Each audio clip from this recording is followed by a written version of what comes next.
Welcome to Burlap Teachers. Enjoy the video. In this video, I will explain how to make delicious miso tofu soup.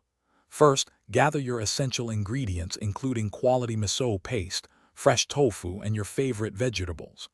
We'll start by preparing a rich dashi broth which forms the heart of this comforting soup. Then we'll carefully add the tofu and vegetables, ensuring they cook to perfection. Finally, we'll incorporate the miso and serve, creating a truly satisfying dish. Creating a flavorful dashi broth is crucial for authentic miso soup. Begin by steeping a 4-inch piece of kombu in 4 cups of cold water for at least 30 minutes. Gently heat the water, removing the kombu just before it boils to avoid any bitterness. Next, add a half cup of bonito flakes, simmer for 30 seconds, then strain the broth through a fine mesh sieve. This yields a clear, umami-rich base.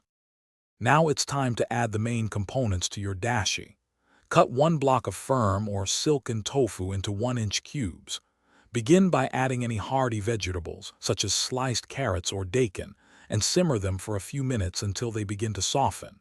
Then, incorporate more delicate greens like spinach or thinly sliced mushrooms, cooking just until they are tender crisp. Keep the heat gentle. The final step is adding the miso paste.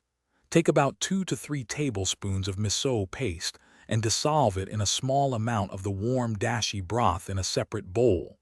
Remove the soup from the heat before stirring in the dissolved miso. It's important not to boil the soup after adding miso, as this can diminish its delicate flavor and beneficial properties. Serve immediately, garnished with fresh green onions. Thanks for watching. Consider subscribing if this video helped you.